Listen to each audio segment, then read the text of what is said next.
મંચ પર બિરાજમાન દરેક કથાકાર, સંતો, મહંતો, કથા મંડપમાં ઉપસ્થિત દરેક વડીલો, માતાઓ, આપ સૌના હૃદયમાં બિરાજિત પરમ કૃપાલુ પરમાત્માના ચરણોમાં આપ સૌને મારા વંદન.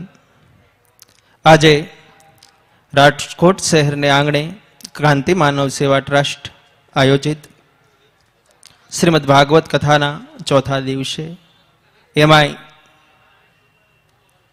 પરમાત્મા રામચરિત્રની કથા ચાલી રહી છે, ત્યારે વિશેષ તો હું આજ કાંતિ માનવ સેવા ટ્રસ્ટને ધન્યવાદ આપું છું. કારણ કે આપણે ત્યાં એવો નિયમ છે, રામચરિત્ર માનસમાં બતાવ્યું છે કે ભગવાન શિવ માં પાર્વતીને કહે છે કે ધન્ય ધન્ય ધન્ય ગિરી રાજકુમારી, તુમ સમાન નહીં કો ઉપકારી. હે પાર્વતી, તમે ધન્ય છો કે જેણે આપે ભગવાનની કથા મને પૂછી છે. તો એવા માનવ પરિવાર ક્રાંતિ માનવ સેવા ટ્રસ્ટ ને હું ધન્યવાદ આપું છું કે જેમણે શ્રીમદ ભાગવતની કથા રાજકોટ શહેરના આંગણે લાવી આપને કૃતકૃત્ય કર્યા છે. બીજું, પૂજ્ય સ્વામીજી કથાના મંગલ પ્રારંભે કહેતા હતા કે બ્રહ્મને પકડવો, ભગવાનને મેળવવો બુદ્ધિનો વિષય નથી. રામચરિત્ર માનસના આધારે કહું તો રામ બ્રહ્મ પરમાર્થ રૂપા, અલખ અનાદિ અનાદિ અનુપા. કારણ કે પરમાત્મા રામ બ્રહ્મ છે, આપણી બુદ્ધિ ખંડિત છે, ઈશ્વર અખંડ છે. એમાંય આજે પૂજ્ય સ્વામીજીના આશીર્વાદથી જ્યારે મને રાજકોટ શહેરના આંગણે બોલવાનો મોકો મળ્યો છે, ત્યારે સ્વામીજી, હું તો રામકથા અને ભાગવત કથાના આધારે એટલું જ કહી શકું સ્વામીજી કે રામચરિત્ર માનસમાં જો આપણે કોઈ પણ વસ્તુ લેવી હોય તો એક વસ્તુ લઈ શકાય કે જ્યારે ભગવાન શ્રી રામનો રાજ્યાભિષેક થવા માટે વશિષ્ઠ મહારાજ ભગવાન શ્રી રામની પાસે આવે અને એમ કહે કે રામ, આવતીકાલ સવારે તમને તમારા પિતા અયોધ્યાની ગાદી આપવાના છે, માટે આજની રાત્રિ તમારે ધરતી પર સુવાનું.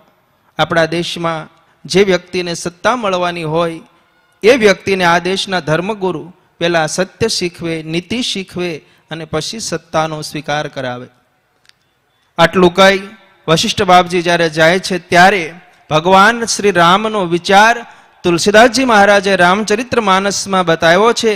અને ભગવાન શ્રી રામ મનમાં વિચારે છે કે બિમલ બાંશ યહ અનુચિત એકુ, બંધુ બિહાઈ બડે અભિષેકુ. ભગવાન રામ મનમાં ને મનમાં વિચાર કરે છે કે મારા પવિત્ર કુળની અંદર બધા જ કામ સારા થયા છે, પણ એક કામ ખોટું થાય છે.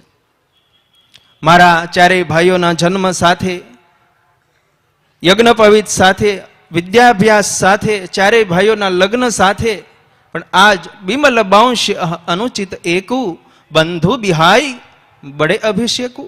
આજ મારા પવિત્ર કુળની અંદર શું હું મોટો છું એટલે મને જ ગાદી મળે, મારા ભાઈ ભરતને ગાદી ન મળે? આ ભગવાન રામનો વિચાર છે. અને આ વિચાર વડીલો આપણે પકડવાની જરૂર છે. આ સમાજની અંદર, આ રાષ્ટ્રની અંદર દરેક મોટો ભાઈ એવો વિચાર કરે કે મારી કરતા નાનો છે એને વધારે મળે, તો રામ રાજ્ય આવતા વાર નહીં લાગે બાપ. પણ આ વિચાર ક્યાંથી મળે? આવી સદબુદ્ધિ આપણામાં આવે ક્યાંથી? સ્વામીજી, આજો થોડા સમયમાં તો હું એટલું જ કહું કે આપણી પાસે ઘણી વખત જ્ઞાન ઘણું હોય, જ્ઞાન ઘણું હોય, પણ એ જ્ઞાનને રજૂ કરવાની આપણા પાસે ભાષા ન હોય, વાણી ન હોય. અથવા જ્ઞાન હોય, વાણી હોય, ભાષા હોય, પણ વાણીમાં વિવેક ન હોય તો પણ શું કામનું? એમાં વિવેક ક્યાં મળે? રામચરિત્ર માનસના મત પ્રમાણે કહું તો તુલસીદાસજી મહારાજે લખ્યું છે, બિનુ સતસંગ વિવેક ન હોઈ, બિનુ સતસંગ વિવેક ન હોઈ,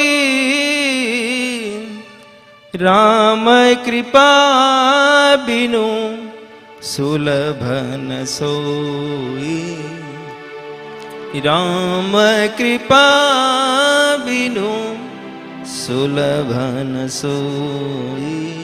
ભગવાનની જો કૃપા હોય, કોઈ સંતની આપણા પર કૃપા હોય તો જ આ વિવેક પ્રાપ્ત થાય છે. વિશેષ તો કાંઈ નહીં કહેતા, એટલું જ રામચરિત્ર માનસના આધારે, કારણ કે રામજીનો જ પ્રસંગ ચાલે છે ત્યારે અહીંયા ભાગવતના તો પ્રખર વક્તાશ્રીઓ હાજર છે, પણ મારે તો વિશેષ કંઈ નહીં કહેતા, એટલું જ કહેવું છે કે ભગવાન શ્રી રામની પાસે શબરીજી કહે કે હે પ્રભુ, કેહી વિધિ અસ્તુતિ કરું તુમારી, અધમ જાતિ મેં જડમતી ભારી. હે પ્રભુ, હું કયા શબ્દોમાં તમારી સ્તુતિ કરું? ત્યારે ભગવાન શ્રી રામ શબરીજીને કહે કે દેવી કહે રઘુપતિ સુનુ ભામિની બાતા, માન હું એક ભક્તિ કર નાતા. એ શબરી, હું નાત જાત કુલ ધર્મ બડાઈને જોતો જ નથી, હું તો કેવલ ધર્મના નાતાને જોઉં છું, ભક્તિના નાતાને જોઉં છું. એ શબરી, એમાં નવધા ભક્તિ પ્રકરણમાં ભગવાન શ્રી રામ પોતાના શ્રીમુખે કહે કે હે શબરી, પ્રથમ ભગતિ સંતન કર સંગા, દુસરી રતિ મમ કથા પ્રસંગા. હે શબરીજી, જે માણસ સત્સંગમાં જીવતો હશે, કોઈ સંતના સંગમાં જીવતો હશે, એનામાં પ્રથમ ભક્તિ છે. આપણે આપણા આત્માને પૂછવાનું કે આપણે કોઈ સંતના માર્ગદર્શનમાં જીવન જીવીએ છીએ?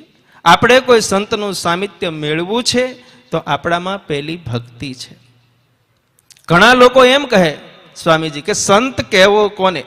શાસ્ત્રમાં સંતોની તો અગણિત વ્યાખ્યાઓ છે, પણ હું તો એટલું જ કહું કે જેના સંગમાં રહેવાથી, જેની સાથે બેસવાથી આપણને શાંતિનો અનુભવ થાય, શાંતિ પમાડે, એને સંત કહીએ. બીજા અર્થમાં કહું તો જેના દ્વારા આપણા જીવનમાં ક્રાંતિ આવી હોય, જેના દ્વારા આપણું જીવન અંધકારમાંથી પ્રકાશ તરફ આવ્યું હોય, એ સંત. અને એકની આજ્ઞા સ્વીકારવી એ આપણા સનાતન ધર્મની મર્યાદાઓ છે.